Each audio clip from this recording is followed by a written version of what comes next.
성공적으로 하는 경험이 하나 있어야 돼요. 그래야 그 다음부터 퍼실리테이터다 이렇게 말할 수 있잖아요. 물론 그 협회가 제일 좋다라고 저는 말할 수 있죠. 퍼실리테이터를 전업으로 삼고 싶으신 분들은, 그러니까 명함에 퍼실리테이터를 새기시고 싶으신 분들, 어떤 절차로 하시면 되는지에 대하여 말씀해 주시면 감사하겠습니다. 네, 퍼실리테이터를 명함에 새기는 데는 어떤 장애도 없습니다. 그냥 퍼실리테이터라고 쓰시면 누구라도 어떤 법률적 제약을 받거나 그런 건 없죠. 그런데 진정성 있는 퍼실리테이터라면 진짜로 퍼실리테이션을 할 줄 아는 사람이어야 된다. 그러겠죠? 그러면 어떻게 퍼실리테이션을 할 줄 알게 되느냐, 이게 핵심이겠네요. 첫 번째는 퍼실리테이션을 성공적으로 하는 경험이 하나 있어야 돼요. 그래야 그 다음부터 퍼실리테이터다 이렇게 말할 수 있잖아요. 성공적으로 퍼실리테이션을 하게 되려면 어떻게 해야 되느냐, 이게 이제 문제가 되겠네요. 일단 체계적인 교육을 받는 게 중요합니다. 체계적인 교육을 받고 그 다음에 전문 퍼실리테이터가 퍼실리테이션을 하는 것을 구경하고 참관하고, 그 다음에는 전문 퍼실리테이터와 함께 보조적인 퍼실리테이터의 역할을 해보시고, 그런 다음에 전문가의 도움을 받아서 퍼실리테이터를 한번 직접 스스로 해보시고, 그리고 하는 과정을 전문가에게 보여주고 피드백을 좀 받으시고, 그리고 나서 성공적인 퍼실리테이션의 경험을 하시게 된다면, 전문가의 지도를 받아서 스스로 퍼실리테이션을 하실 때 잘 지도를 받으면 그게 이제 첫 번째 아주 성공한 퍼실리테이션이 될 수 있거든요. 그래서 그렇게 하시면 그 다음부터는 이제 단독으로 퍼실리테이션을 해낼 수 있다. 그러면 단독으로 퍼실리테이션을 해낼 수 있다. 이때부터 전문가다 이렇게 말할 수 있고요. 이건 이제 내가 진짜 퍼실리테이터가 되느냐 아니냐의 문제이고, 그 다음에 한 가지는 내가 퍼실리테이터라는 걸 다른 사람이 어떻게 아느냐예요. 그러면 와서 하는 걸 직접 보면 잘 하시는 분이구나 이렇게 이제 알 수도 있겠죠. 근데 일반인들이 볼 때 퍼실리테이션을 잘하는 건지 또는 이게 잘 못하고 있는 건지 이걸 보는 눈이 없을 수도 있어요. 네, 그러니까 그런 것을 위해서 제3자로부터 심사를 받아서 자격을 취득하는 방법이 있죠. 상당히 많은 자격이 그냥 약간 허울만 있고 내용이 없는 경우가 있는데, 그 자격을 잘 골라서, 잘 고르는 방법은 탈락률이 높으냐 이걸 보셔야 되고요. 탈락률이 높아야 좋은 자격이다 이렇게 말씀드릴 수 있어요. 100% 합격률을 자랑하는 자격은 그건 가짜라고 보셔도 무방할 정도로 탈락률을 보시는 게 중요하고요. 그 다음에 두 번째는 지금까지 많은 자격을 이렇게 취득한 그런 경력을 갖고 있느냐, 그것을 우리가 참고할 수 있겠죠. 그래서 물론 지금 당장 시작한 자격 중에 좋은 자격이 있을 수도 있겠지만, 그래도 몇 년 동안 이렇게 자격을 가진 사람을 배출한 그런 경험이 있는 곳에서 자격을 취득하는 것이 바람직하다. 네, 그렇게 말씀드릴 수 있고요. 참고로 저는 한국 퍼실리테이터 협회의 자격을 갖고 있는 사람이긴 합니다. 물론 그 협회가 제일 좋다라고 저는 말할 수 있죠. 그런데 그건 뭐 여러분이 얼마든지 선택할 수 있으니까요. 그리고 다른 자격을 제가 나쁘다라고 말할 수는 없잖아요. 그래서 그건 여러분이 참고해서 선택을 해주시면 좋겠다 이렇게 말씀드릴 수 있겠습니다. 이 질문의 그 요지가 돈을 벌 수 있는 퍼실리테이터가 어떻게 되는지 이런 것도 있는 것 같아요. 그럼 가장 인정받는 그 자격증이 예를 들면 뭐가 있는지랑, 혹시 그런 인정받는 자격증이 없어도 공식 퍼실리테이터, 전문 퍼실리테이터라고 말을 하고 다닐 수 있는 것인가에 대해서 답변해 주실 수 있을까요? 퍼실리테이터 자격 중에 제가 추천하는 자격은 한국 퍼실리테이터 협회 KFA. 근데 이 이름도 사칭하고 있는 곳이 있긴 합니다. 한국 퍼실리테이터 협회의 자격을 취득하는 것을 저는 권장을 하고요. 그러면 거기에 자격을 취득을 했을 때, 그러면 제3의 고객이나 기관에서 그 자격만으로 그 사람을 충분히 인정해 주느냐, 그건 또 별개의 문제라고 생각을 합니다. 그래서 개인 스스로가, 본인 스스로가 좋은 그 사례를 만드셔야 되고요. 개인적으로 자신의 브랜드를 알리는, 내가 퍼실리테이션을 잘 하는 사람입니다 라는 것을 알리는 개인적인 그 브랜딩 노력도 함께 해주셔야 된다. 이건 많은 전문 영역에서 비슷하게 일어나는 현상입니다. 예를 들어서 의사나 변호사도 그 자격 하나만 가지고 고객이 완전하게 신뢰할 수는 없다.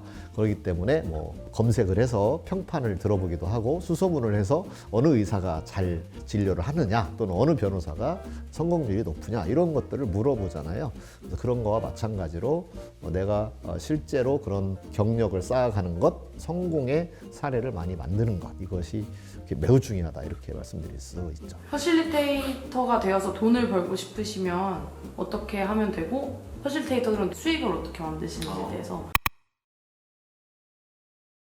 퍼실리테이터가 이제 사내에서 이미 자신은 이제 어디에 취업을 해 있고 그 사내에서 퍼실리테이터의 역할, 그러니까 리더로서 좀 더 수평적인 조직을 이끌 수 있는 리더가 되려면 퍼실리테이션을 할 줄 알면 좋고, 그 다음에 사내 강사로서 수업을 강의식이 아니라 이 퍼실리테이션 방식으로 수업을 이끌면 더 효과가 높고 이런 장점이 있습니다. 근데 그것은 이제 한 회사에 소속해 있으면서 하는 일이고요. 내가 단독으로 전문가로서 마치 개업 의사나 개업 변호사처럼 내가 단독으로 그 전문성을 가지고 내 직업으로 삼고 싶다. 그러면 내 수익을, 돈을 버셔야 되잖아요. 그러려면 어떻게 해야 되느냐 그런 거죠. 첫 번째는 고객이 나에게 어떤 지불을 할 거잖아요. 내가 어떤 워크숍을 가서 진행을 하는데 얼마의 이제 강사료를 받는다라고 했을 때 고객이 느끼기에 이건 내가 지불한 강사료보다는 회의가 잘 진행됐기 때문에 그 효과를 생각하면 내가 지불한 강사료 이상이다 라고 생각하면 시장이 형성된다 이렇게 볼 수 있겠죠. 내가 감기에 걸렸는데 내가 굳이 병원을 찾지 않을 수도 있고 또는 병원에 가서 빨리 치료를 받게 되면 내가 병원비를 낸 것보다 낫다라고 생각하면 사람들은 병원을 찾게 될 겁니다. 그거와 마찬가지로 내가 시도한 어떤 회의의 결과가 내가 지불받은 것 이상의 가치를 창출했다. 그러면 거기서 시장이 형성이 되고 수익이 발생할 수 있다. 이렇게 말씀드릴 수 있겠습니다. 그리고 그 강사료는 그 사람의 이제 전문 역량에 따라서 굉장히 폭이 넓다 이렇게 말씀드릴 수 있어요. 그래서 아주 낮게는 시간당 3만 원에서부터 아주 높게는 시간당 수백만 원까지도 우리가 강사료로 받을 수 있는 그런 아주 폭이 넓은, 전문성에 따라서 폭이 넓은 그런 전문 영역이다 이렇게 말씀드릴 수 있겠습니다. 전공은 대체로 어떤 것을 하시고 어떤 전공을 추천하시는지에 대해서. 가장 가까운 전공은 퍼실리테이션이 의사결정이라고 보면 정치학이죠. 그래서 정치학을 전공하신 분 도움이 될 거고요. 그 옆에 유사한 행정학도 전공을 하시면 유리할 거라고 보고요. 그다음에 경영학, 우리가 기업에 가서 이런 걸 할 수 있으니까 경영학도 좋고요. 그다음에 교육 장면에서 퍼실리테이션을 응용할 수 있으니까 교육학도 도움이 됩니다. 그리고 이 모든 것에 되게 바탕이 될 수 있는 것이 심리학이잖아요. 그래서 심리학, 특히 이 임상심리학이나 또는 상담심리학보다는 조직심리학을 하셨다면 훨씬 더 가깝다고 할 수 있고요. 또 상담에서, 집단 상담에서 퍼실리테이션 하고 싶다 그러신 분은 상담심리학을 전공하신 분도 도움이 될 거라고 생각합니다. 그 다음에 이게 집단이니까요. 사회학의 범위에도 포함된다고 할 수 있어요. 그래서 사회학도 간접적으로 관련이 있다 이렇게 말씀드릴 수 있겠습니다. 그 다음에 인간의 아주 깊은 내면을 다루는 것이 필요하기도 합니다. 이게 갈등을 해결하고 하는 과정에서. 그렇기 때문에 철학을 전공하신 분도 도전해 볼 만하다. 저는 그렇게 추천을 합니다. 쿠파의 경우에는 MBA 졸업자분들이 있으시잖아요. 그러면 대학원을 추천하시나요? 매우 추천합니다. 학문적이고 이론적인 것의 축적이 이 회의나 퍼실리테이션 장면을 이해하고 해석하는 데 매우 도움이 되기 때문에, 그리고 이 전문 영역이라는 것이 공부에서 벗어날 수가 없습니다. 그래서 계속해서 책과 논문을 읽는 끊임없는 노력이 필요하고요. 석박을 하지 않으신 분들은 석박을 하시면서 이 전문성을 길러가시면 좋지 않나, 저는 그렇게 보고 있습니다.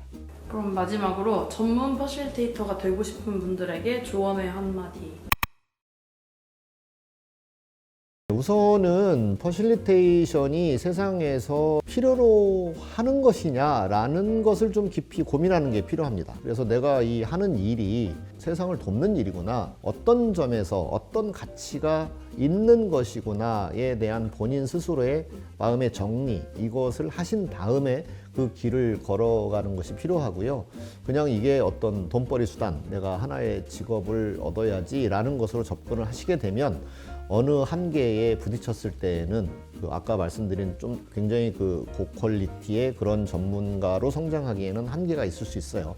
그렇기 때문에 입문하실 때부터 이 세상에서 이걸 필요로 한다라고 내가 생각하는지 이 점을 깊이 생각을 해보시고, 그리고 내가 이걸 정말 배워야 되겠다, 그러려면 많은 지식을 내가 받아들여야 되겠다라는 생각으로 교육도 받으시고 책도 많이 읽으시고 그렇게 하시면 훌륭한 전문가로 성장할 수 있을 거라고 생각합니다.